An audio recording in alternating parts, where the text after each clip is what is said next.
महाराष्ट्रातच नव्हे तर महाराष्ट्राबाहेर सुद्धा प्रसिद्ध पावलेला हा वक्ता आहे आणि मला सांगायला अभिमान वाटतो की ते युवा शाखेचे कार्यकर्ते आहेत। मी पराग बदिरके यांना विनंती करते की त्यांनी व्यासपीठावर स्थानापन्न व्हावं।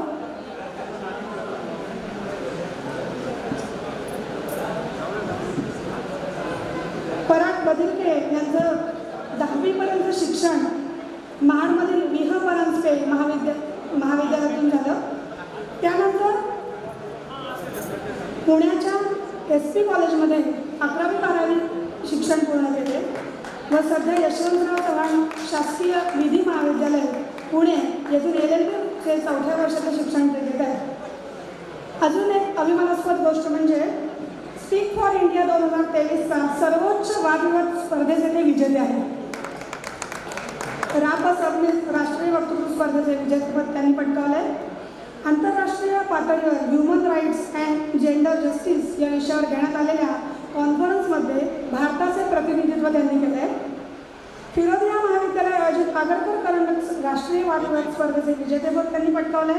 बारामतीच्या मोरोपंत या नामांकित वक्तृत्व स्पर्धेत उत्स्फूर्त व नियोजित वक्तृत्वाचे विजेतेपद, ठाण्यातील निगो पंडितराव व नामांकित स्पर्धेचे विजेतेपद, पुण्यातील SP कॉलेज आयोजित कुगाव सहस्त्रबुद्धे राज्यस्तरीय वक्तृत्व स्पर्धेचे विजेतेपद, पुण्यातील COP विद्यापीठ आयोजित वक्तृत्व स्पर्धेचे विजेतेपद, चाळीसगाव येथील पूर्णा पात्रे या नामांकित राज्यस्तरीय वक्तृत्व स्पर्धेत नियोजित व उत्स्फूर्त स्पर्धेचे विजेतेपद, नाशिक व ठाणे येथील वसंत करंडकाचे विजेतेपद अशा साधारणपणे 150हून अधिक राज्यस्तरीय वक्तृत्व व वादविवाद स्पर्धेचे ज्यांनी विजेतेपद पटकावलं आहे, यशस्वी खेचून आणले असे झंझावादी वक्ते श्री पराग बदिरके यांचं स्वागत करण्यासाठी मी महाराष्ट्र भूषण प्रदूषण मंडळाचे जनसंपर्क अधिकारी आणि उत्तम निवेदक श्री संजय घुसकुटे यांना विनंती करते।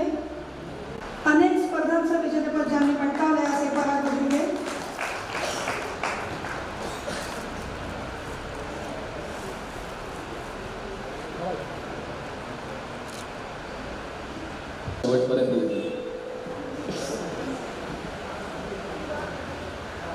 उपस्थित सर्व सत्पुरुष, सभ्य पुरुष आणि स्त्रियांना असं म्हटल्यानंतर जे हसले त्यांना पूर्वीपासून आत्रे थोडेफार ज्ञात आहे आणि जे हसले नाहीत त्यांना काही वेळानंतर ज्ञात होतील। जेवढं माझ्याकडे आहे तेवढं देण्याचा मी प्रयत्न करेन।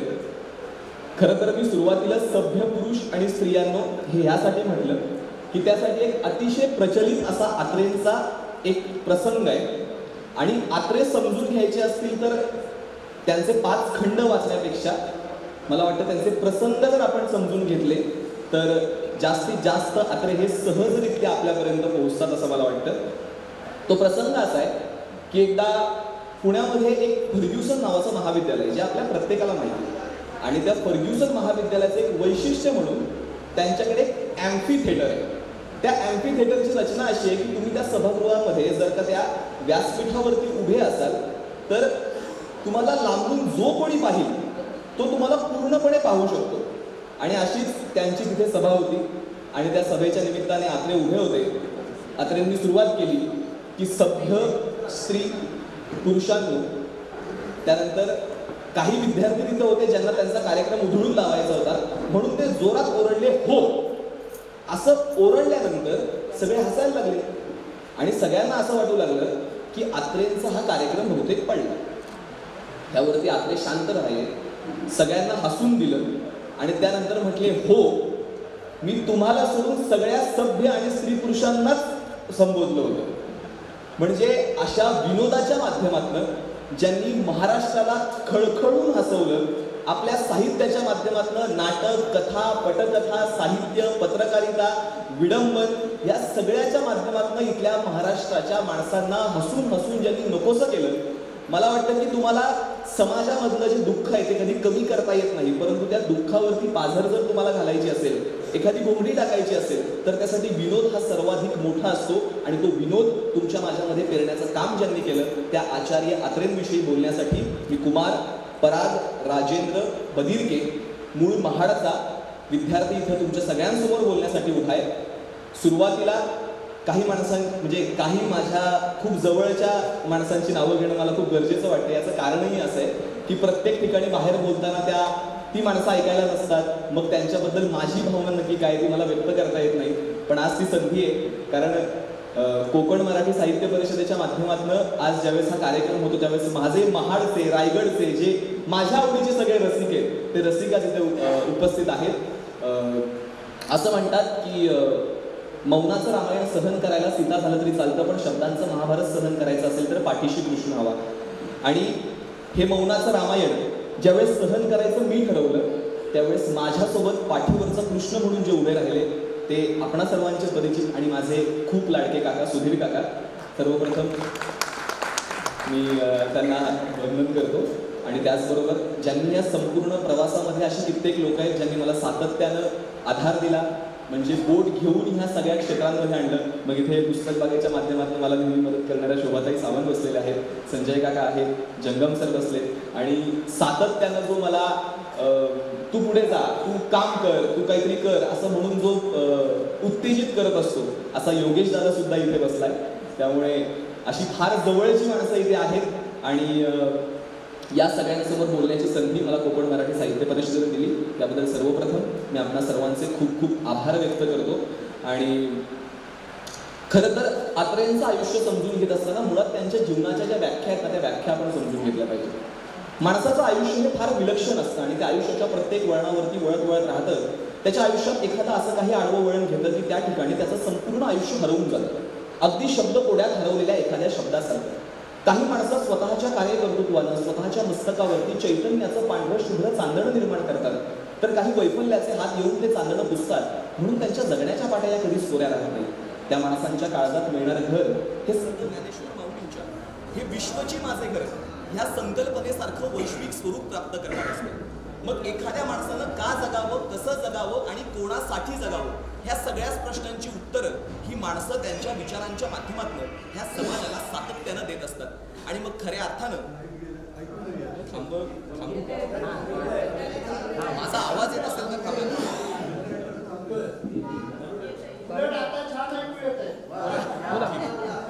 आणि माझ्या घरचेही आलेत त्यामुळे आता तिथपर्यंत आवाज मला घ्यावाच लागेल. तर मग या जीवनाची व्याख्या करताना अनेक माणसं आहेत आपल्याकडे जी माणसं या जीवनाची वेगवेगळ्या पद्धतीनं व्याख्या करतात.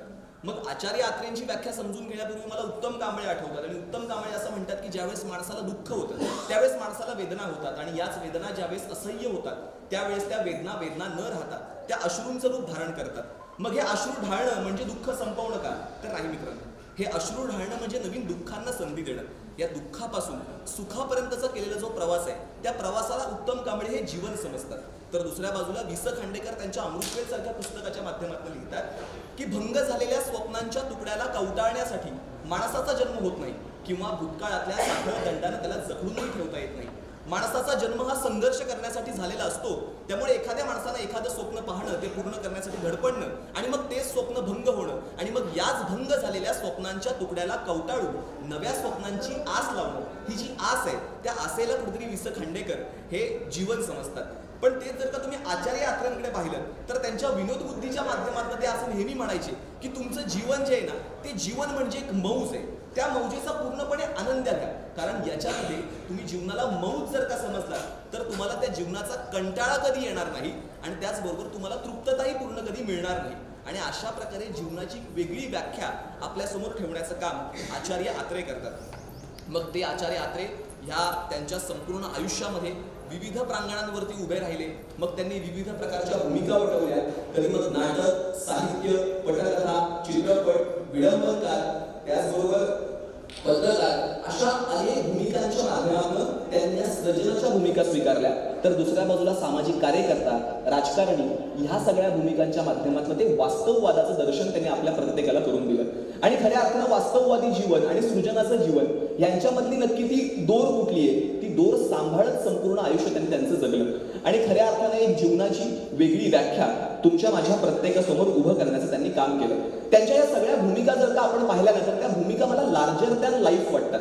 म्हणजे स्वतःच्या जगण्यापेक्षा मोठ्या भूमिका जगण्याचं त्यांनी काम केलं. आणि अशा अनेक भूमिकांमध्ये ज्यावेळेस ते आपल्याला दिसतात ना, त्यावेळेस आपल्याला लक्षात येतं की आचार्य आत्रे यांना अष्टपैलू असं का म्हटलं जातं. आतापर्यंत आपण अनेक लोकांना अष्टपैलू म्हणलेलं पाहिलंय, परंतु आचार्य आत्रे हे त्यांच्या कार्याच्या माध्यमातून, त्यांच्या कर्तृत्वाच्या माध्यमातून आणि त्यांच्या अनेक भूमिकांच्या माध्यमातून त्यांचं एक वेगळंच असं वर्णन आपल्या प्रत्येकासमोर उभं करतात. मग त्या साहित्याच्या माध्यमातून आपण त्यांना सातत्यानं वाचण्याचा प्रयत्न करतो. मग मी माझा ज्यावेळेस विचार करतो तेव्हा मला आवर्जून असं वाटतं की मी कुठेतरी 50-60 वर्ष जुना, म्हणजे 50-60 वर्ष आधी आलो असतो जन्माला तर कदाचित आचार्य आत्रेंना मला ऐकायला मिळालं असतं. म्हणजे आमची जी पिढी आहे ती आमच्या पिढीला नेहमी असं वाटतं की आमच्याकडे सोशल मीडिया आहे, आमच्याकडे आर्टिफिशियल इंटेलिजन्स आहे, आम्हाला एखादी माहिती हवी असेल तर ती आम्हाला सहज, अगदी सहजरित्या प्राप्त होते. परंतु आम्ही ही गोष्ट विसरतोय की अशी कित्येक माणसं होती ज्या माणसांना ऐकणं स्वतःच्या जगण्याचं गाणं सुंदर करण्यासाठी फार गरजेचं होतं. ती माणसं मात्र कुठेतरी आमच्याकडे मिस झाली. आज ह्या संपूर्ण आत्रेंचा प्रवास जर का आपण समजून घेतला ना, तर मराठी विनोदाला प्रतिष्ठा प्राप्त करून देण्याचं काम हे आचार्य आत्रेंनी केलं, ही गोष्ट आपण अजिबात नाकारू शकत नाही. आणि या संपूर्ण प्रवासामध्ये ही विनोदाची जी परंपरा आहे ती जागृत ठेवण्याचं त्यांनी काम केलं. ही प्रतिष्ठा प्राप्त करून दिली आणि त्याचबरोबर विसंगती आणि विसंगती जी असते ना, त्या विसंगतीला ज्यावेळेस दया बुद्धीचा भाव प्राप्त होतो त्यावेळेस विनोद घडू शकतो. ही संकल्पना मुळात या महाराष्ट्राच्या मातीमध्ये जर कोणी रुजवली असेल तर ती आचार्य आत्रेंनी रुजवली होती. आणि म्हणून ते कऱ्हेचं पाणी पिणारे बेधडक आत्रे म्हणून आमच्या प्रत्येकासमोर उभे राहतात. मग असं म्हटलं जातं की आचार्य आत्रे नेहमी म्हणायचे की ज्यावेळेस समुद्र मंथन झालं त्यावेळेस त्या समुद्र मंथनामधनं फक्त 14 रत्न या देवांना कसे काय मिळाले. मला वाटतं त्यातलं 15वं रत्न कुठलं जर होतं तर ते होतं विनोदाचं. आणि हे विनोदाचं रत्न फक्त आणि फक्त या भूतलावरती आहे आणि इथंच ते विनोदाचं रत्न अनुभवायला आपल्याला मिळेल.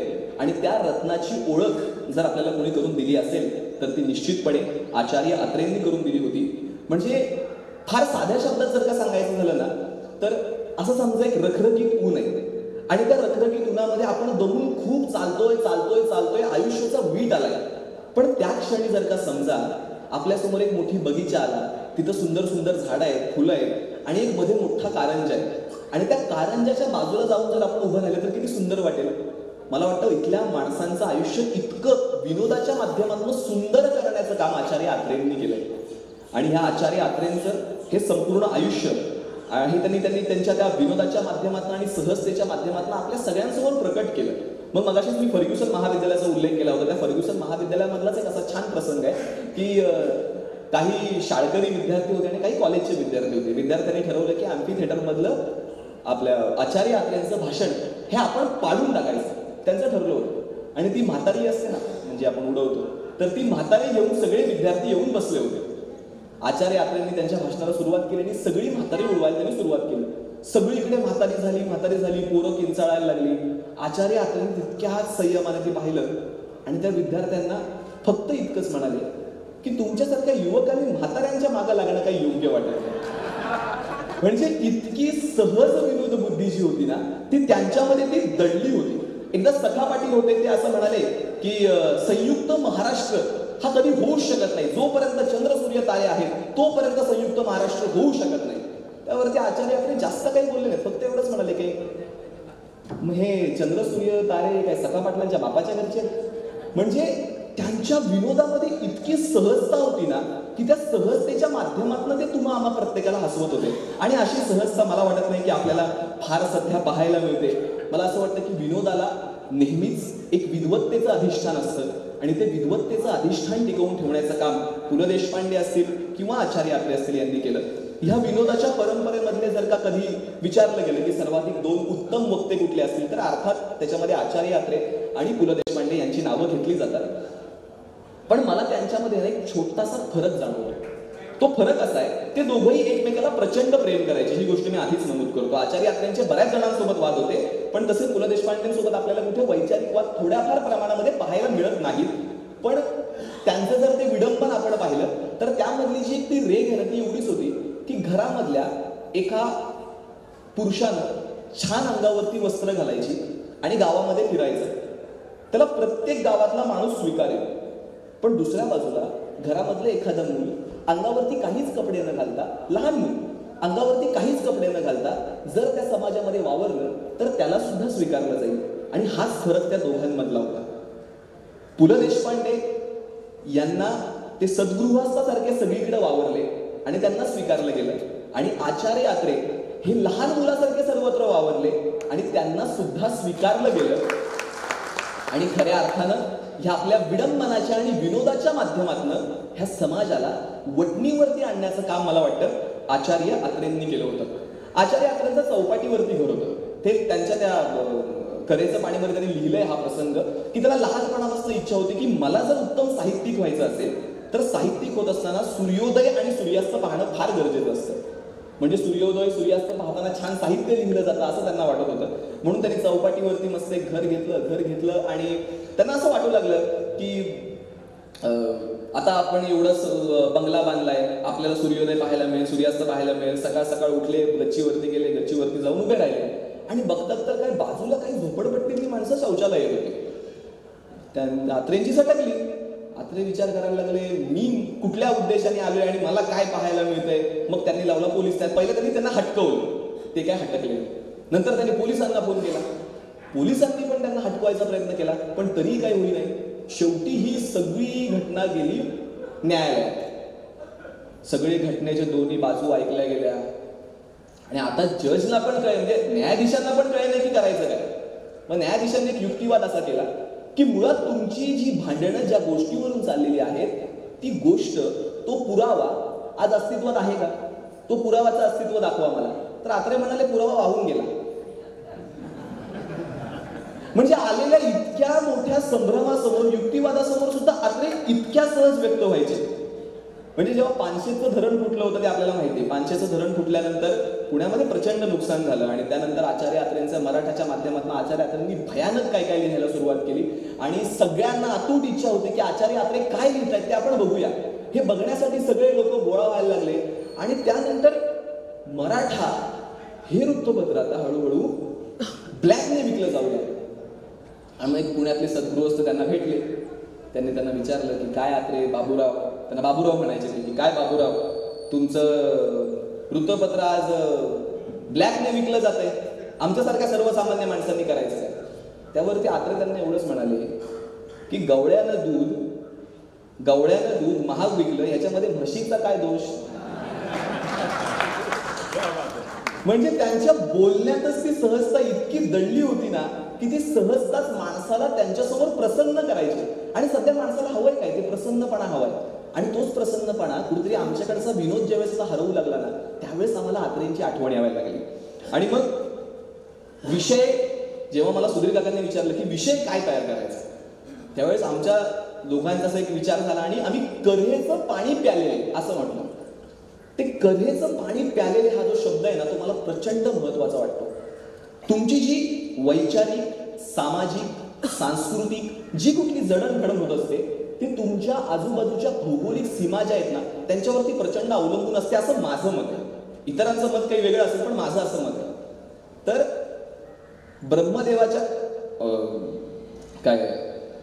ब्रह्मदेवाच्या कमंडलूतून कऱ्हेचं पाणी जन्माला आलं आणि कऱ्हा नदी एका बाजूला, तर दुसऱ्या बाजूला विजयाचा, शौर्याचा, पुरुषार्थ सांगणारा पुरंदर, तिसऱ्या बाजूला सोपान देवांची वीणा आणि चौथ्या बाजूला संयमाचा देव म्हणून आम्ही ज्याला ओळखतो तो जेजुरीचा खंडेराय.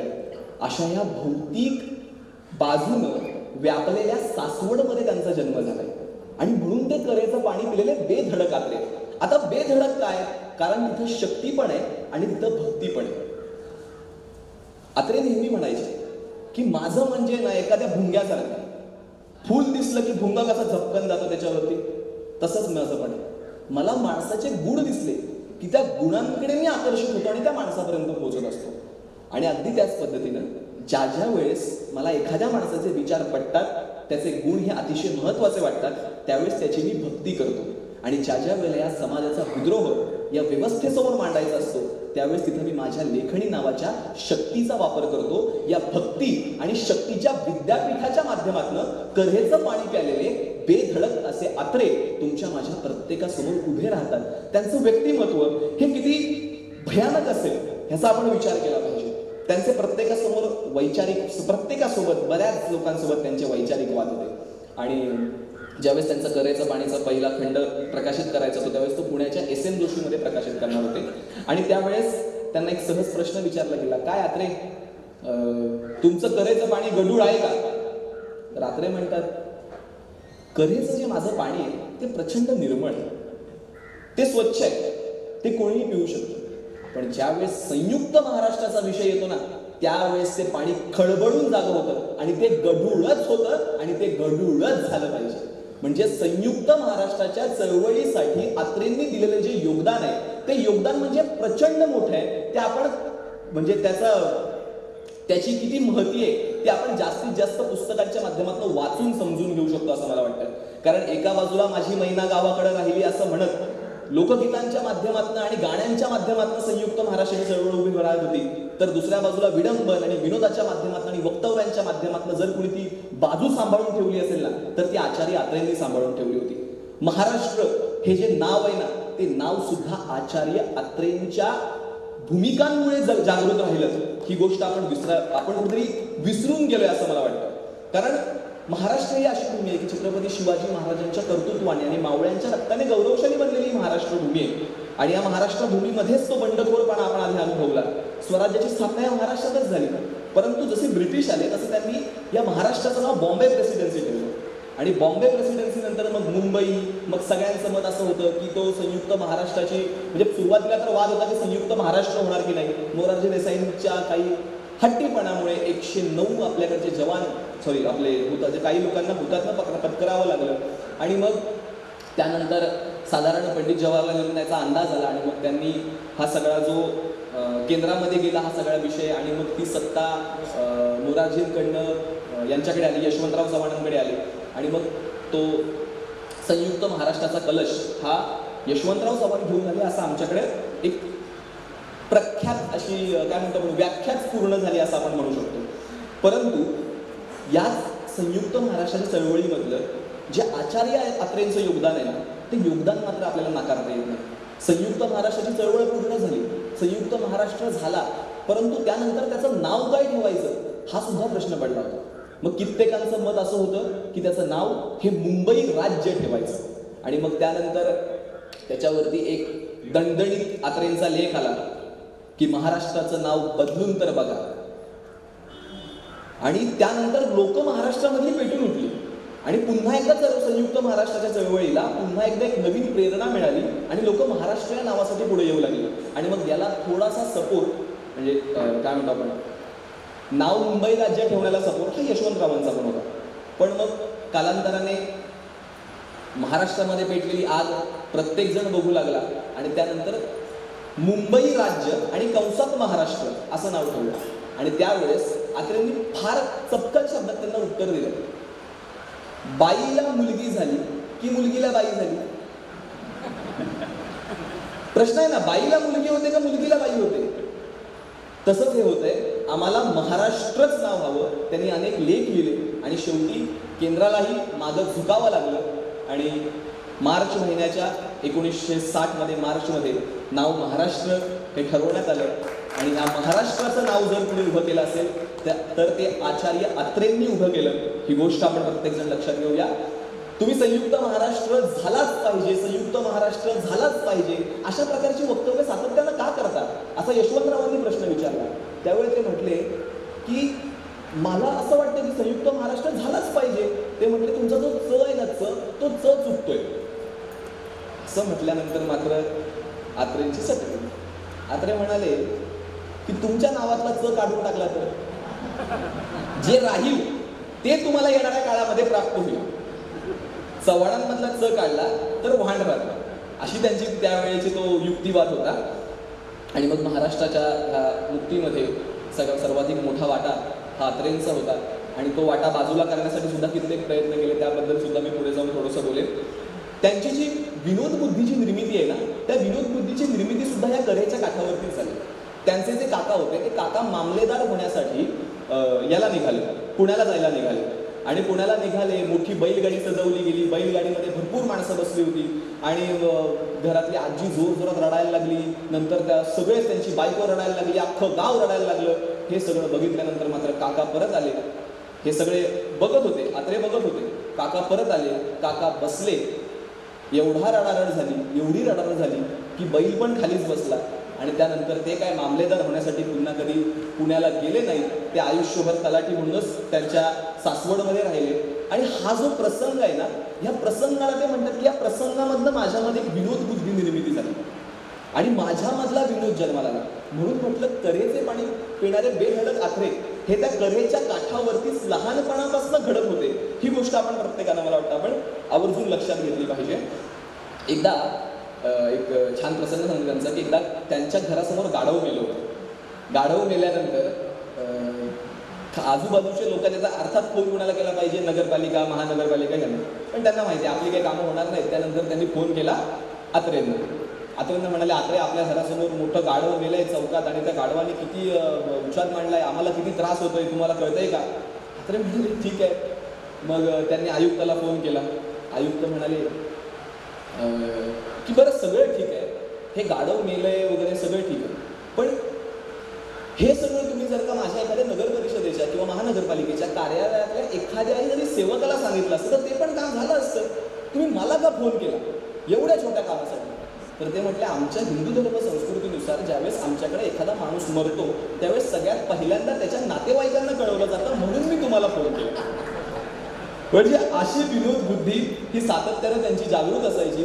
दुसऱ्या बाजूला एकदा एक त्यांच्याकडे सद्गृहस्थ आले आणि सातत्यानं मी टिळकांच्या जवळचा कसा आहे हे सांगण्याचा प्रयत्न करत होते की टिळक म्हणजे आमचेच, मी टिळकांच्या घरीच असतो. आणि बोलता बोलता त्यांनी एक चूक केली आणि ते म्हणाले की टिळकांच्या घरचं सुपारीचं खाण सुद्धा माझ्याशिवाय फुटत नाही. आत्रे म्हणाले ठीक आहे, बरोबरच आहे, टिळकांना सुपारीचं खाण फोडायचंय म्हणजे हातात घरात दगड हवाच ना. मग तो दगड त्याच्या दगडामध्ये त्याचं रूपांतर त्यांनी कसं केलं आणि तो विनोद कसा सहजरित्या त्यांनी निर्माण केला. मला वाटतं त्यांची ती विनोद निर्मितीची प्रक्रियाच फार वेगळी होती. आचार्य आत्रेंचं साहित्यावरती प्रचंड प्रेम होतं आणि खरंच आज आम्हालाही असं वाटतं की ह्या साहित्याची गोडी कुठेतरी हरवत चालली आहे, साहित्य लोकांपर्यंत पोहोचत नाही आहे. मगाशीच मॅडम आदितीताई सांगत होत्या की सोशल मीडियाचे प्लॅटफॉर्म्स वाढले आणि हे सगळं वगैरे वगैरे. ही गोष्ट खरी आहे तितकी. आणि पण तरीही त्या साहित्याची एक गोड आहे ना, ती गोड आमच्या काळातली पण काही माणसं आजही सांगण्याचा प्रयत्न करतात. मगाशी मॅडमनी पद्मा गोळेंचं नाव घेतलं तर त्याच पद्मा गोळे असं म्हणतात की तुकोबाकडं नव्हता सोशल मीडिया, ज्ञानेश्वराकडं नव्हती ओवी व्हॅन, समाधीच्या लाईव्ह ब्रॉडकास्टिंगसाठी मुक्ताईने दिले नव्हते बाईट्स, समाज माध्यमांना स्वतःच्या हातावर नाचवणारी इंटेलेक्च्युअल अशी माणसं सुद्धा नव्हती तेव्हा, तरी सुद्धा कशा तगून राहिल्या त्यांच्या पंचतत्वात विरून गेलेल्या कथा. त्या कथांचा मला वाटतं विचार या साहित्यामध्ये आमचीही पिढी करण्याचा प्रयत्न कुठेतरी करते. तो फक्त प्रयत्न पुढे येण्याची गरज आहे. कारण या साहित्याची महती आम्हाला माहिती आहे. एकदा बिंदाकर अधिकाऱ्यांना प्रश्न विचारला गेला की तुमच्यासमोर या साहित्यातली दोन मोठी नावं तुम्हाला कुठली वाटतात? तर त्यांनी सांगितलं की मला एका बाजूला शेक्सपियर वाटतात, एका बाजूला तुकोबा राय वाटतात. तर ते म्हटलं की या दोघांना एकत्र करायचं झालं तर काय करा? तर त्यावेळेस बिंदा असं म्हणतात की तुकोबाच्या भेटी शेक्सपियर आला, अवघा सोहळा झाला दुकानात, झाली उराउरी भेट उरातले थेट उरामध्ये. अर्थात हा जो एक संयमाचा निखळ प्रवास आहे तो ह्या साहित्यामध्ये दडला आहे.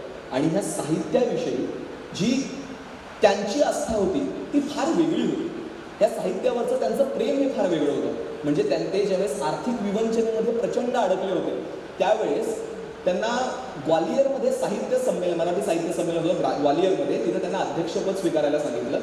तर निळकंठ खांडीलकरांचे वडील हे त्यांच्यासोबतच बसले होते आणि त्यानंतर त्यांनी विचारलं की ठीक आहे, तू आता ग्वालियरला जायचं म्हणतोयस, परंतु तू आता इतक्या आर्थिक विवंचनेमध्ये आहेस, इथे जर काही घडलं आणि ते कोणाला सावरता आलं नाही तर किती उद्ध्वस्त होशील तू?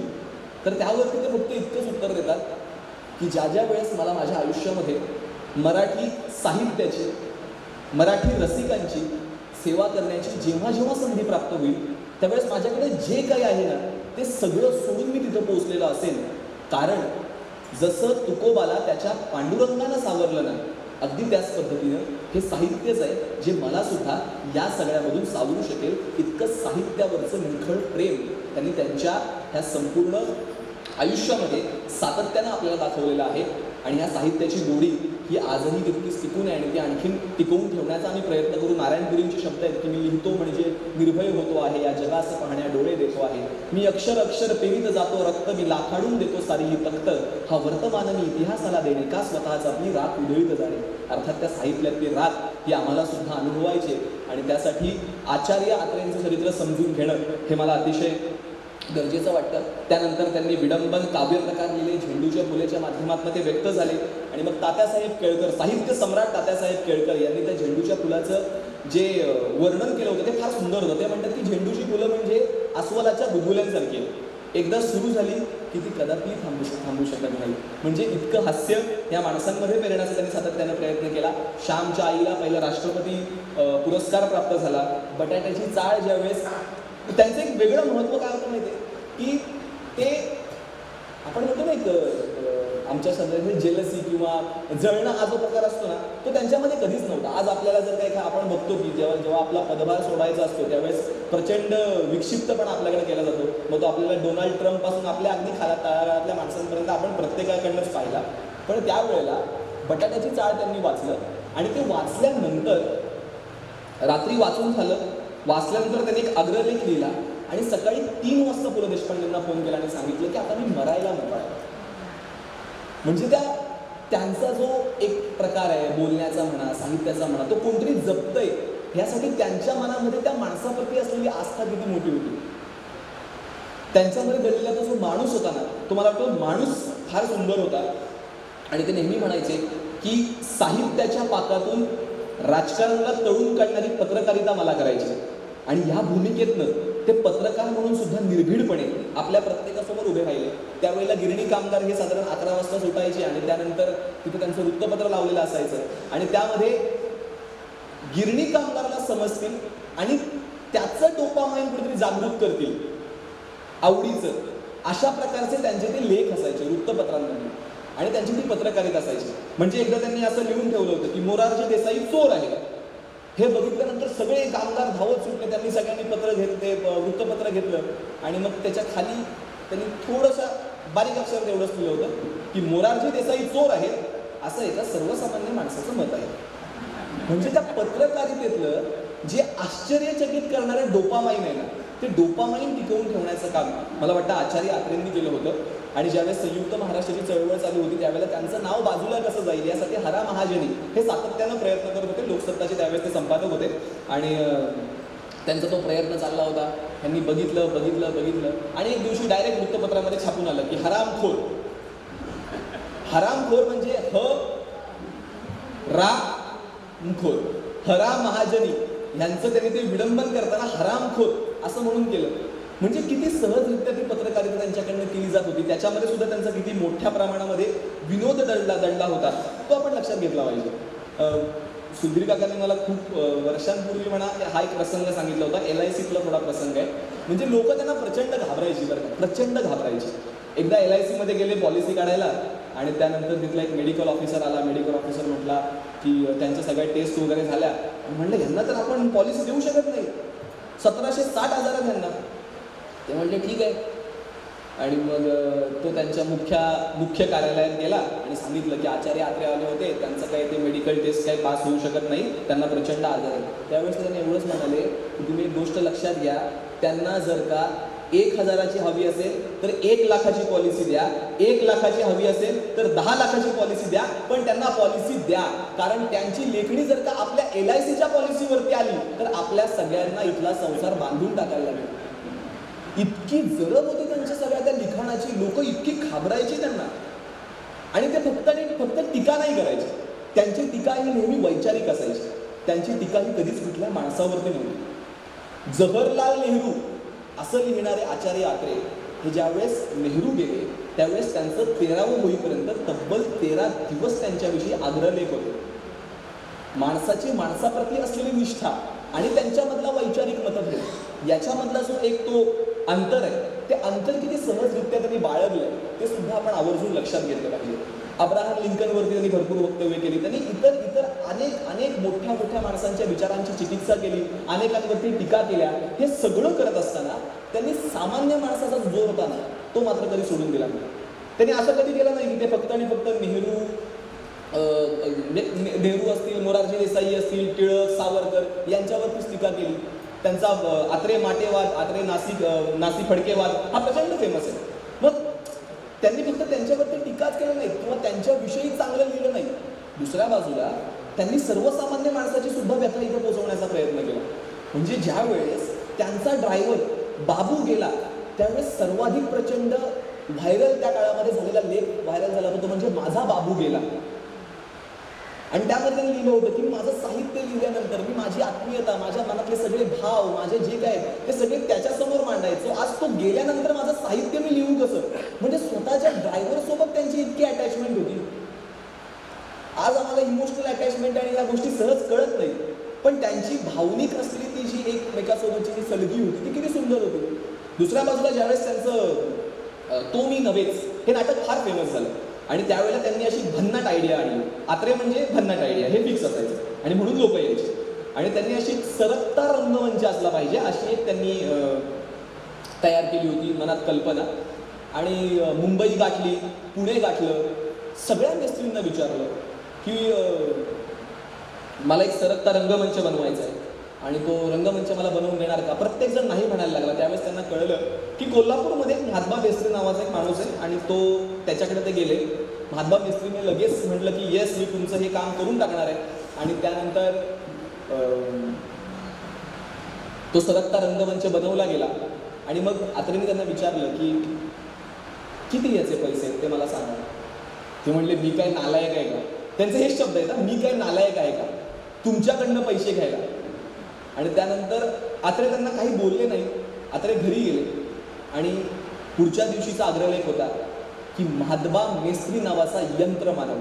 आणि त्यानंतर तो महात्मा मेस्त्री फक्त महाराष्ट्रात नाही अख्ख्या भारतात फेमस झाला होता. म्हणजे सर्वसामान्य माणसाला ओळखण्याची त्यांच्यामधली जी जिद्द होती, त्यांच्यामधली जी जाण होती, ती जाण फार वेगळी होती. ते एक उत्तम वक्ता म्हणून आपल्या सगळ्यांसमोर उभे राहतात. त्यांचं जे वक्तशीरपणा होता तो विनोदी तर होताच, पण तो तितकाच परखड सुद्धा होता. आणि ह्या वक्तेपणाची सुरुवात सुद्धा करेच्या पाण्याजवळच. मी पुन्हा तुम्हाला तिथे घेऊन जातो, कारण त्यांच्या शाळेमध्ये असताना चौथीमध्ये त्यांना त्यांच्या काकांनी शनिवारचा दिवस होता आणि एक गोष्ट लिहून दिली होती. सांगितले होते की ही गोष्ट जाऊन शाळेत बोलायची. त्यांचं ते आपलं झाल्यानंतर ते आपले बोलायचं सकाळची प्रार्थना झाल्यानंतर. हे गेले, सगळे विद्यार्थी पाहिले, त्यांना काहीच दिसलं नाही. जय जय महाराष्ट्र केलं आणि खाली निघून आले. आणि त्या दिवशी त्यांनी ठरवलं की आपल्याला काय आयुष्यात परत कधी बोलायचं नाही. नंतर ते भावे स्कूलला गेले. तिथं गेल्यानंतर त्यांना एक त्यांचे प्राध्यापक मिळाले आणि मग त्या प्राध्यापकांनी सांगितलं की ह्या नाटकातली महत्त्वाची भूमिका तुला करायची. आणि मग तेव्हा त्यांनी ती भूमिका स्वीकारली. आणि मग पुन्हा त्यांच्या मनामध्ये तो एक भाव जागृत झाला की आपण करू शकतो, आपण बोलू शकतो, आपल्याकडे वाचनाची जर ताकद आहे तर आपण त्या वाचन इतर लोकांपर्यंत पोहोचवू शकतो, आपली विनोदबुद्धी लोकांपर्यंत पोहोचवू शकतो. आणि त्यातून पुन्हा एकदा त्यांचं जीवन त्या साहित्याकडे वळलं, ते सुद्धा त्या करेच्या काठावरतीच. आचार्य आत्रे म्हणजे हशा, टाळ्या, 4 समीकरण असायची. हशा, टाळ्या, प्रचंड हशा, प्रचंड टाळ्या, ही 4च समीकरणं म्हणजे त्यांच्या वक्तव्याच्या, त्यांच्या वक्तृत्वाची असायची. एकदा असंच त्यांचं भाषण चाललं होतं मुंबईच्या सभेमध्ये आणि बघतायत तर तिकडनं वरनं 4थ्या मजल्यावरनं बटाटे खाली पडले. बटाटे पडल्यानंतर आत्रे सहज बोलले, वरती राहणारी श्रीमंतांची माणसं दिसत आहेत. मग सगळी लोक अशी त्यांच्याकडे एकदम चौथळून बघा, अरे काय नक्की यांचं म्हणायचं काय? नाही, ती श्रीमंतांची माणसं आहेत ना, त्यांच्या डोक्यावरच्या टोप्या त्यांनी वरतीच ठेवाव्या, कारण त्यांच्या डोक्यावरच्या टोप्या जर त्यांनी काढल्या तर त्यांच्या डोक्यातल्या ज्या गोष्टी आहेत त्या खाली पडतात. म्हणजे अशी ते इतकी सहज टीका त्यांच्या वक्तव्यात करत होते. शनिवार पेठेमध्ये एकदा विठ्ठलराव गाडगीळ हे त्या एका सभेचे अध्यक्ष होते आणि आचार्य आत्रे तिथे आले आणि ते म्हटले आत्रे म्हणजे उत्तम वक्ते आहेत, त्यांचा विनोदही छान असतो, पण कधी कधी फारच अतिशयोक्ती करतात. असं म्हणाल्यानंतर आत्रे थोडा वेळ शांत राहिले. आत्रेंच्या भाषणाची वेळ आली. ते म्हटले की आजच्या कार्यक्रमाचे अध्यक्ष काकासाहेब गाडगीळ यांचे पुत्र विठ्ठलराव काकासाहेब गाडगीळ. असं म्हटल्यानंतर हळूच त्यांच्याकडे पाहिलं आणि म्हणाले, मी अतिशयोक्ती तर केलेली नाही ना. म्हणजे त्यांच्या त्या विनोदामध्ये इतकी सहजता आपल्याला सातत्यानं पाहायला मिळते. मामा वर्डेकर हे त्यांचा प्रचंड तिरस्कार करायचे असं म्हणू शकतो आपण. आणि एके दिवशी एका सभेला दोघं नेमके समोरच आले आणि समोर आल्यानंतर मामा वरळेकर म्हणाले की यमदूत आज लेट आलाय, यमदूताला यायला आज उशीर झालाय असं म्हणाले. आचार्य आत्रेने तेवढ्यात ते ऐकलं आणि आचार्य आत्रे पण आले. आचार्य आत्रेंनी भाषणाला सुरुवात केली. म्हणजे बरोबर आहे, यमदूत उशिरा येणारच, त्याचा रेडा लवकर येऊन बसलाय ना. म्हणजे ते अशा प्रकारचं ते त्यांचा स्टेजवरचा त्यांचा ते सगळी वक्तव्य असायची. पण ते त्यांचे विनोद याच्या पलीकडे त्याचे विचार मांडायचे ते सुद्धा तितकेच प्रखर असायचे. म्हणजे त्यांचा एक लेख छापला गेला होता की काचेच्या पेटीतील सिंह सावरकर असा नावाचा त्यांचा एक लेख छापला गेला. आणि मी ज्या महाविद्यालयामध्ये शिकलो त्या सर परशुराम भाऊ महाविद्यालयामध्ये त्यानंतर त्यांची सभा होती रमाबाई हॉलमध्ये. आणि त्या सभेला ते उभे राहिले आणि तिथल्या लोकांनी इतका गोंधळ केला की त्यांच्या अंगावरती एकूण 84 जखमा झाल्या होत्या. ह्या जखमा झाल्यानंतर अध्यक्षांनी विचारलं, काय आत्रे तुम्ही बोलणार का? आत्रे त्यानंतर तब्बल 1.5 तास तिथं बोलले. त्यानंतर मुंबईला गेले आणि मला मारणारे ते मेले अशा प्रकारचा त्यांचा लेख दुसऱ्या दिवशी छापला गेला. म्हणजे आपल्या कामाप्रती वक्तव्याप्रती असलेली जी निष्ठा काय असते ना, ती निष्ठा जर आपल्याला समजून घ्यायची असेल तर कुठेतरी मला वाटतं आपण आत्रे समजून घेतले पाहिजेत. कारण आज आम्हाला ही निष्ठा पाहायला मिळत नाही. बऱ्याच ठिकाणी आम्हाला निष्ठाच पाहायला मिळते. कारण आमच्याकडच्या आजकाल वाण्या त्या मधुर नाही तर मजूर झाल्यात. त्यामुळे त्या मजूर वाणी ही कधीच आपल्याला निष्ठेचं राजकारण, निष्ठेचं वक्तव्य आणि विडंबन, चिकित्सा ही आपल्याला सहजरित्या पाहायला मिळत नाही. आता वक्ता म्हटलं की वक्त्याला म्हणजे मला लहानपणापासून सांगितलं जातं की वक्ता होणार असशील तर तेवढं राजकारणापासून लांब राहा. पण थोडंफार अवघड असतं ते. वक्ता हा राजकारणासोबत काही काळानंतर नेहमीच जोडला जातो आणि तशाच पद्धतीनं ते सुद्धा जोडले गेले. ते राजकारणात उतरले, विधानसभेत ते निवडून आले, त्यानंतर नगरसेवक झाले. अशा अनेक भूमिका, त्या राजकीय भूमिका ते पाहू लागले, हाताळू लागले. सुरुवातीला ते काँग्रेसमध्ये होते आणि त्यानंतर मग ज्यावेळेस भारत पाकिस्तान फाळणी झाली त्यावेळेस त्या फाळणीच्या विरोधामध्ये होते आणि त्यांनी तो काँग्रेस पक्ष सोडला. आणि त्यावेळेला समाजवादी जो पक्ष होता त्या समाजवादी पक्षाची भूमिका ही त्यांना अजिबात पटायची नाही. कारण ते असं म्हणायचे की आम्ही जर का तुमच्या या फाळणीला सपोर्ट केला तर कुठेतरी आम्ही जातीयवादी ठरू आणि ह्याला आम्ही विरोध केला तर आम्ही साम्राज्यवादी ठरू. मग अशा वेळेला आम्ही दोन्हीकडच्या बाजू घेत नाही. एके दिवशी आत्रेंनी हे बघितलं आणि आत्रेंनी असं वक्तव्य केलं की या समाजवादी पक्षाचं झालंय कसं माहिती का, की ह्यांना लग्न करायचंय पण संसार नको, पण ह्यांना लग्न पण करायचंय कारण ते निसर्गाच्या विरोधात जाईल. मग त्यापेक्षा ह्यांनी काय ठरवलं की लग्न न करताच बाई ठेवलं. म्हणजे अशा प्रकारचा युक्तिवाद त्या काळामध्ये इतक्या मोठ्या माणसांसमोर आणि या सगळ्यांसमोर इतक्या परखडपणे करण्याचं काम हे आचार्य आत्रे करत होते. आणि कालांतरानं ते त्याच राजकारणामध्ये गुंतत गेले आणि मग ते पडले सुद्धा. त्यानंतर मग एकदा त्यांची सभा होती त्यांच्याच मतदारसंघामध्ये. ते मतदारसंघात गेले आणि कडाळले की माझा मतदार म्हणजे फार वेगळा आहे, माझ्यासारखा मतदार कोणाकडेच नाही. माझा मतदार म्हणजे नागपंचमीच्या दिवसासारखा. म्हणजे ज्या दिवशी वर्षभर नागाला शिव्या देतील, वर्षभर नागाला मारतील, पण ज्यावेळेस नागपंचमी येते तेव्हा मात्र त्याच नागाला पुसतील. हे वर्षभर काँग्रेसला शिव्या देतात आणि त्यानंतर ते शेवटी जेव्हा मत द्यायची वेळ येते त्यावेळेस मात्र नागोबासारखे त्यांच्याकडे जातात. म्हणजे अशा प्रकारे आपल्या मतदाराला सुद्धा त्यांनी खडसावलं. आणि पण आजची ज्यावेळेस ही आम्ही राजकीय परिस्थिती पाहतो त्याविषयी बोलणं योग्य नाही. पण त्यावेळेला कदाचित मला वाटतं की आज त्यांचं विडंबन हे आपल्याला फार गरजेचं ठरलं असतं.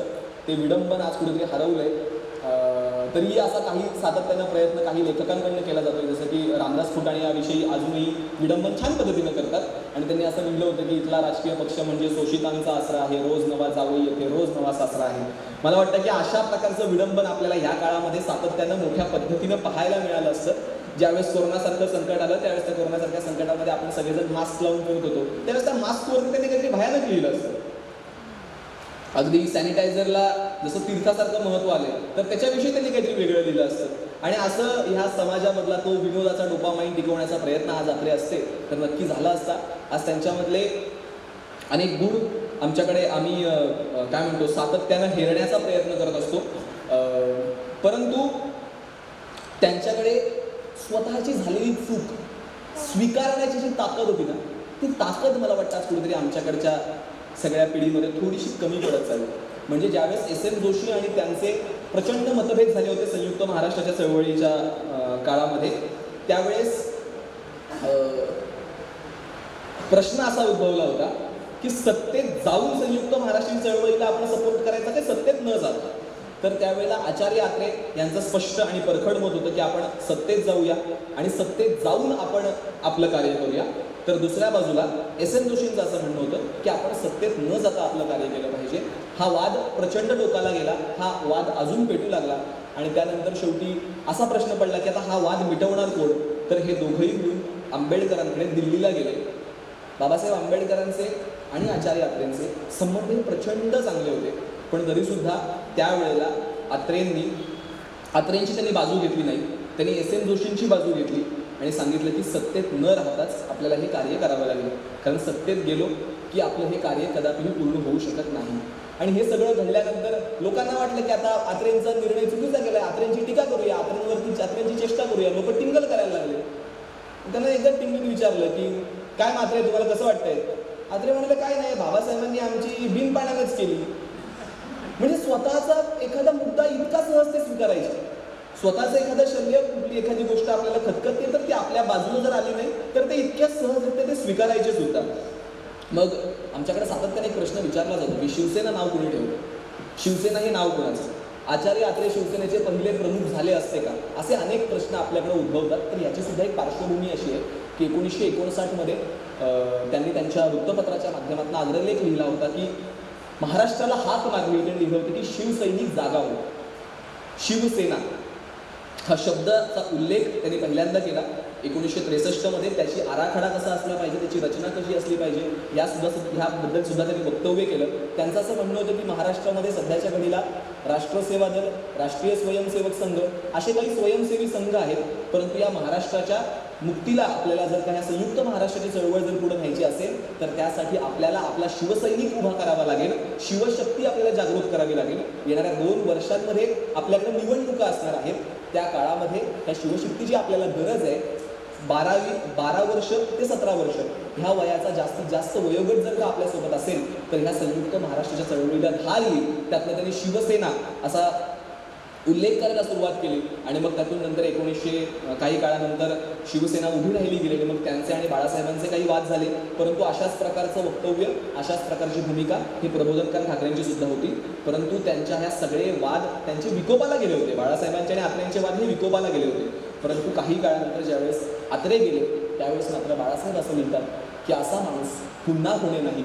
म्हणजे खऱ्या अर्थानं विचारांचा तिथं आदर हा विचारांनीच केला गेला होता. आणि तेव्हा त्यांनी सांगितलं होतं की 66 मधल्या काही सभांच्या वेळेला आम्ही आत्रेंना बोलवलं होतं आणि त्यांना पदभार स्वीकारायला सांगितलं असता. कदाचित आत्रेंनी तो पदभार स्वीकारला असता तर त्या काळामध्ये महाराष्ट्राचे पहिले आपले शिवसेनेचे पहिले प्रमुख म्हणून आचार्य आत्रे उभे राहिले असते. ही सुद्धा गोष्ट आपण लक्षात घेऊया. अगदी त्याचबरोबर पुण्यामधलं शिवाजीनगर हे नाव सुद्धा आत्रेंनीच दिलं. तिथल्या मंडईला महात्मा फुले हे नाव सुद्धा आत्रेंनीच दिलं. आणि याच्या मागची त्यांची भूमिका अशी होती की शाहू, फुले, आंबेडकर आणि हे सगळे जे आपले सगळे विचारवंत आहेत त्यांच्या भूमिका जर जागृत ठेवायच्या असतील तर त्यांची नावरूपं हे आपल्या सहज समोर असली पाहिजेत. छत्रपती शिवाजी महाराजांचा इतिहास आणि आपण इतक्या ऐतिहासिक जागेमध्ये आज उभे आहोत. मला वाटतं त्यांचा इतिहास त्यांच्या विविध प्रकारे कार्यातून जागरूक ठेवण्याचं काम सुद्धा आचार्य आत्रे यांनी केलेलं आहे. त्यांचे अनेकांसोबत वाद होते, त्यांच्या अनेकांसोबत विसंगती होत्या, परंतु त्यांचा नासी फडके यांच्यासोबत घडलेला जो वाद आहे आणि त्यांच्यासोबतचा त्यांचे जे प्रसंग आहे ते फार हास्यास्पद आहेत. त्यामुळे थोडं विषयाच्या उत्तरार्धाकडे वळत असताना मी तुम्हाला आवर्जून त्याबद्दल सांगेन. एके दिवशी रत्नागिरीचं साहित्य संमेलन होतं आणि साहित्य संमेलनाच्या काळामध्ये त्यावेळेला जी संयोजन समिती होती ती संयोजन समितीचं म्हणणं असं होतं की अध्यक्ष हे नासी फडके असावे आणि सामान्य जनतेचं म्हणणं होतं की अध्यक्ष हे आत्रे असले पाहिजे.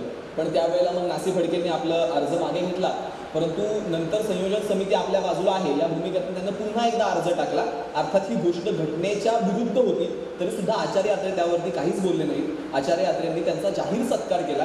ही संपूर्ण घटना घडली आणि त्यानंतर ज्यावेळेस रत्नागिरीचं साहित्य संमेलन त्या काळामध्ये सुरू झालं, ते साहित्य संमेलन सुरू झाल्यानंतर अध्यक्षीय भाषणाला नासी फडके उभे राहिले आणि म्हणाले की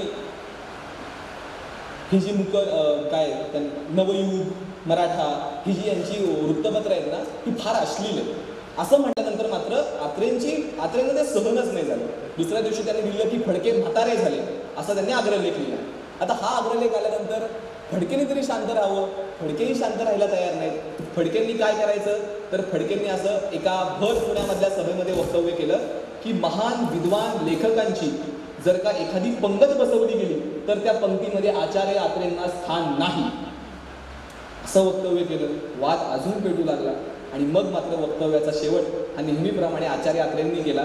त्यांनी सांगितलं की तुमचं अगदी बरोबर आहे, अशी विद्वानांची जर का पंगत बसली तर त्या पंक्तीमध्ये मला स्थान नाही, परंतु त्यांचं जेवण झाल्यानंतर जे राहिलेलं खरकट असेल त्यासाठी सुद्धा फडक्याचा वापर केला जाणार नाही, ही गोष्ट तुम्ही लक्षात घ्या. म्हणजे त्यांचा वाद तो कदाचित साहित्यिक असेल, वैचारिक असेल, तो वाद अशा पद्धतीनं विकोपाला जायचा आणि अशा प्रकारचा वाद आपल्याला आता पाहायला मिळत नाही किंवा कदाचित त्याच्यामध्ये ती रसिकता आज आमच्याकडे टिकून राहिलेली नाही.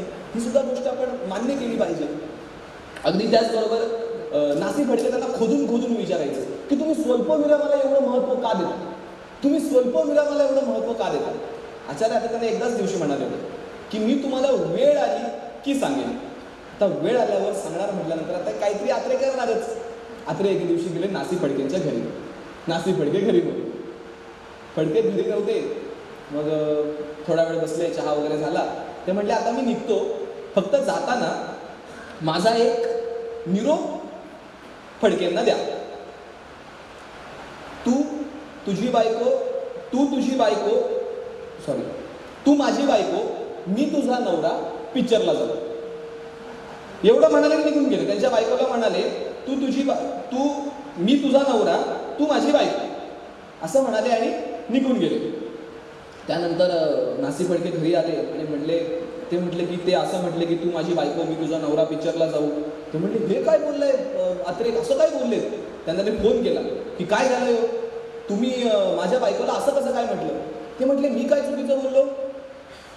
ते म्हटले तुम्ही म्हटलात की तू माझी बायको, मी तुझा नवरा, पिक्चरला जाऊ. ते म्हटले बरोबरच आहे. तू स्वल्पविराम, माझी बायको स्वल्पविराम, मी स्वल्पविराम, तुझा नवरा, पिक्चरला जाऊ. माझं एवढंच म्हणणं होतं. ते म्हटलं की स्वल्पविराम जे विचारत होतास ना त्याचं उत्तर म्हटलं जाता जाता तुला देऊन जावं, तू नव्हताच नव्हतं.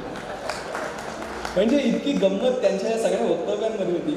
आणि खरंच त्यांचं शिक्षण क्षेत्रामधलं कार्यसुद्धा फार मोठं आहे. कारण सुरुवातीला करेच्या काठावरती त्यांचं शिक्षण झाल्यानंतर भावे स्कूलला, नंतर ते परदेशात गेले, त्यांनी बरंच शिक्षण घेतलं.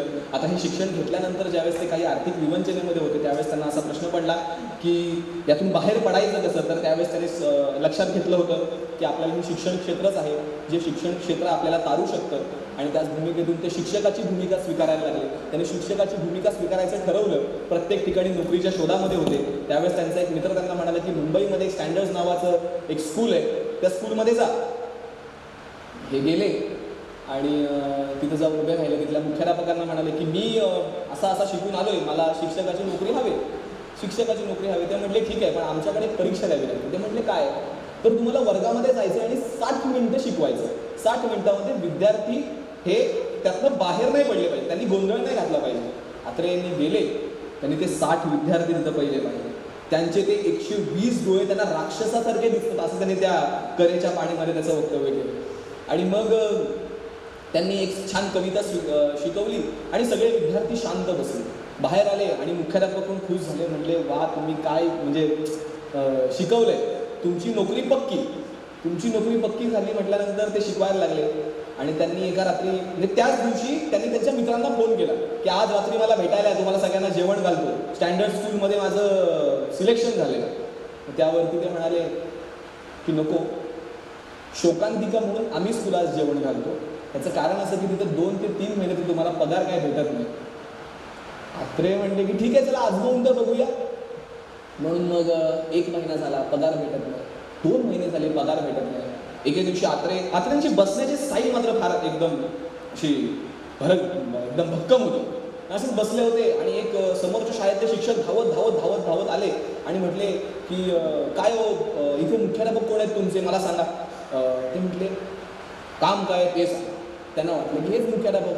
म्हटले नाही, मला शिक्षकाची नोकरी हवे, माझ्या समोरच्या शाळेत आत्ताच भांडणं झाली आणि मी मुख्याध्यापकाकडे माझं रिझाईन करून आलो. आत्रे म्हटले ठीक आहे, 5 मिनिटं बसा, तुमची मुलाखत घेऊ. आत्रे थेट त्या शाळेमध्ये गेले, शिक्षकाची तिथं इंटरव्ह्यू दिला आणि तिकडे नोकरीला लागून गेले. आयुष्यामध्ये इतकं मोठं संकट जरी आलं असेल ना, तरी ते इतक्या सहजतेने घेता आलं पाहिजे. आणि आमच्या पिढीमध्ये सध्या कुठल्या गोष्टीचं आम्हाला शल्य असेल आणि आम्ही कुठली गोष्ट जर स्वीकारू शकत नसेल तर आम्ही नैराश्य स्वीकारू शकत नाही. आणि असं नाही आहे की ते आत्ताच्याच काळामध्ये घडते. म्हणजे अगदी नितीन देसाईंनी आता काही दिवसांपूर्वी केलेली आत्महत्या खूपच आपल्या सर्वांनाच त्रास देणारी होती. आणि पूर्वीच्याही काळामध्ये अशा कित्येक गोष्टी आपल्याला सहन कराव्या लागतात असंही नाही. निसर्गाच्या कालचक्रामध्ये अडकलेला निसर्ग सौंदर्याचा पुजारी म्हणून आम्ही ज्यांची ओळख करतो ते त्र्यंबक बापूजी ठोंबरे अर्थात बालकवी, हे सुद्धा वयाच्या 28व्या वर्षी असं लिहायला लागतात की कुठून येते का कळेना उदासनता या हृदयाला, काय बोजते ते समजेना अंतर्मनाच्या अंतर हृदयाला. आणि त्या अंतर्द्वंद्वामध्ये अडकून शेवटी दुसऱ्या वयाच्या रेल्वेपटरीवरती ते सुद्धा आत्महत्या करतात. खरा तो एकची धर्म जगाला प्रेम अर्पावे असं म्हणत जगाला प्रेमाचा धर्म सांगणारे साने गुरुजी सुद्धा शेवटी आत्महत्या करतात. म्हणजे आत्महत्या ही माणसाला चुकली नाही. मग अशा आत्महत्येविषयी आदितीताई सुद्धा बोलल्या, पण मला वाटतं त्या सगळ्यामध्ये तुम्हाला जागरूक ठेवणारं सगळ्यात मोठी कुठली गोष्ट असेल तर ती गोष्ट ही साहित्यच आहे. फक्त अशी लिहिणारी, वाचणारी, बोलणारी माणसं ही आमच्या अवतीभोवती असली पाहिजेत.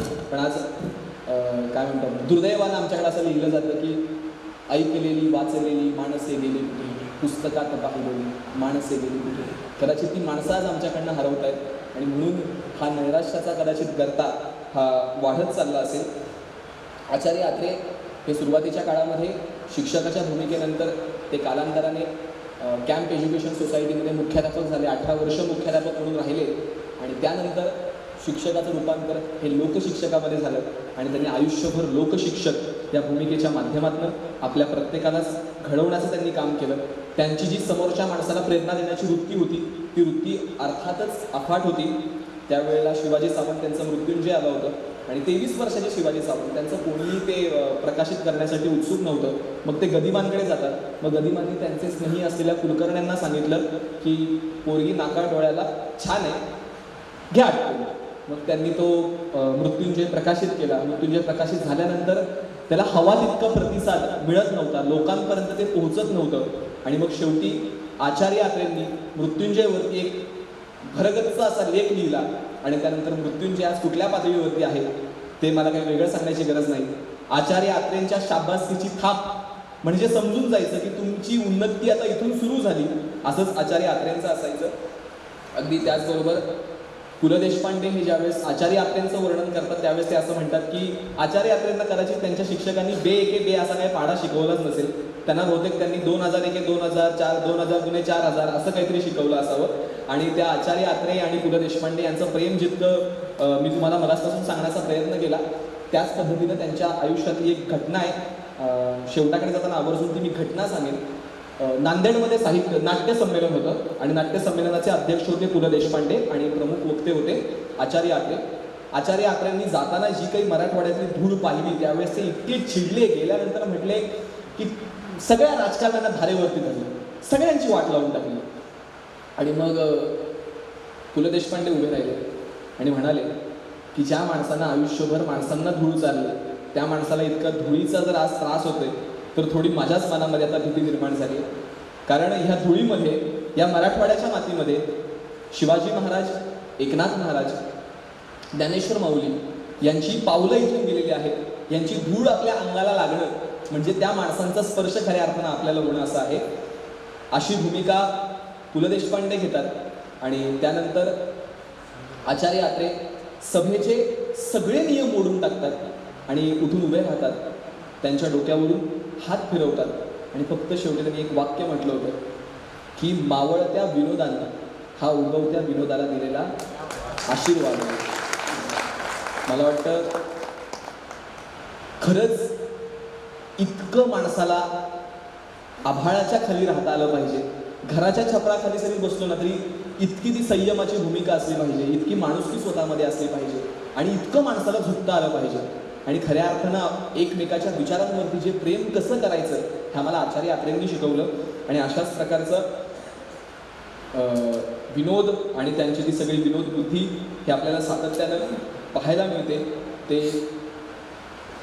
त्यांचा काही दिवसांपूर्वी मंत्रिमंडळामध्ये ज्यावेळेस दारूचा वाद पेटला होता त्यावेळेस मला आता शेवटला थोडं त्यांच्या विरोधाने शेवट करावं म्हणून तुम्हाला सांगतो. दारूचा वाद पेटला होता आणि त्यावेळेस आचार्य आत्रेंचा तो दारूचा किस्सा मला आवर्जून आठवतो.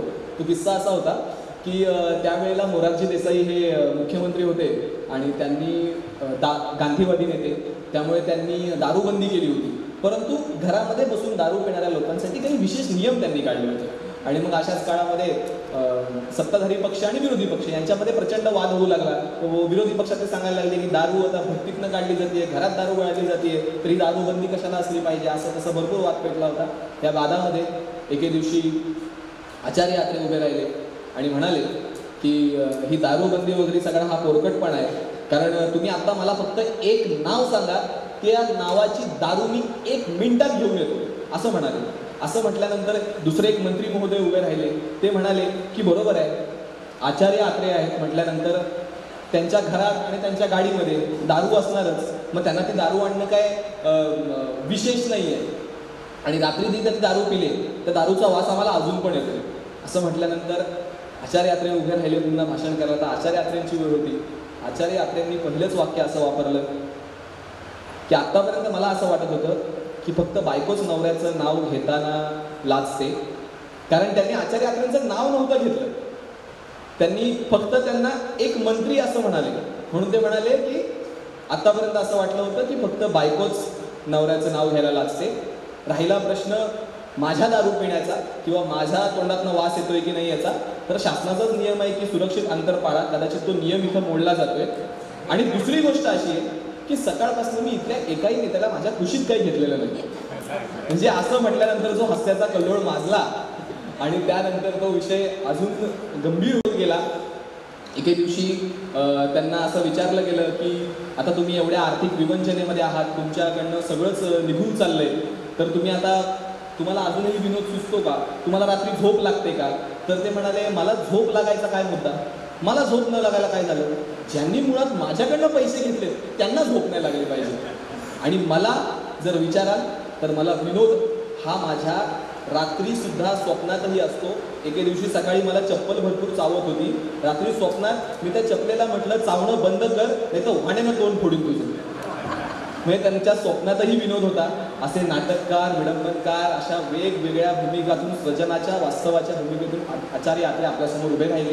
त्यांचा बेधडकपणा हा त्यांच्या साहित्यातनं आजही आपल्याला अनुभवता येतोय, हे आपलं सगळ्यात मोठं भाग्य आहे.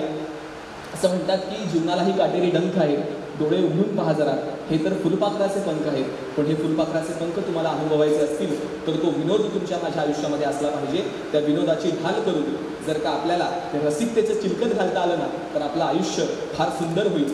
ते आयुष्य आपण प्रत्येकजण सुंदर करूया आणि आचार्य आत्रेंचे विचार घेऊन असेच चालत राहूया. मगाशी आल्यानंतर काका शेवटचं एकच मिनिट आल्यानंतर एक काका माझ्याकडे आले होते आणि ते मला म्हणाले की तू ती शेवटला कविता बोलतोस ना भटांची, ती नक्की बोल म्हणून. तर मी त्यांच्यासाठी म्हणून ती शेवटी कविता म्हणतो. सुरेश भटांची कविता आहे आणि अर्थात मला असं वाटतं की माझ्या जीवनाचा सार शेवटी काय असावा तर तो असा असावा असं मला वाटतं, म्हणून मी या कवितेचा नेहमी उल्लेख करतो. तर ती कविता अशी आहे की माझ्या गीतांत वेडे दुःख संतांचे भिनावे, वाळल्या वेलीच माझ्या फुल अमृताचे यावे, आसवाच्या अंबरांनी टंच माझा शब्द व्हावा, कोरडा माझा उन्हाळा हा रोज माधुर्यात व्हावा, स्पंदने ही ज्ञानेश्वरांची माझी या वक्षांत व्हावी, इंद्रिया वाचून मीही इंद्रियेती भोगून घ्यावी, एक नाथाने मलाही वैसवावे पंगतीला, नामया हाती बनावे हे जिणे गोपाळकाला, माझी यासाठी जगाचे रोज जाते घर करावे, मात्र मी सोशीन जेजे ते जनाईचे असावे, तुक्याच्या लोचनांनी मी गांजल्यांसाठी रडावे, चोख व्यवहारात माझ्या मी मला वाटून द्यावे, या विन काही नको रे एवढे दे पांडुरंगा, याचसाठी मांडी आला तुझ्या दारात मी दंगा, तुझ्या दारात मी दंगा. खऱ्या अर्थानं या आत्रेंचे विचार हे आपण आपल्या सोबत घेऊन चालू आणि जसं एखाद्या गुराचं चिलबाट काढलं जातं आणि त्याच्या माध्यमातनं जसा एखादा डफ वाजवला जातो ना तसं त्यांच्या विचारांचं चिलबाट काढून आपण आपल्या आयुष्याचं गाणं सुंदर करू आणि जीवनाचं गाणं गायला सुरुवात करू. इतकाच आशावाद. मनपूर्वक धन्यवाद. त्यांच्यावर असतं ना त्या वर्तमानपत्रात जे छापून येईल त्याची जबाबदारी घ्यायला कोणीतरी बसलेला असतो. सोशल मीडियाची जबाबदारी कोणावर आहे? कोणावरच नाही. सोशल मीडिया हा आपल्या मर्जीचा मालक आहे, त्याची जबाबदारी कोणालाही घ्यायची इच्छा नाहीये. फक्त काहीतरी सनसनी निर्माण करायची, फक्त लोकांचं लक्ष वेधून घ्यायचं, जनमतावर प्रभाव टाकायचा. हे अतिक्रमण होत आहे पत्रकारितेच्या उद्दिष्टावर, तरी सुद्धा सोशल मीडिया ते करतो आहे.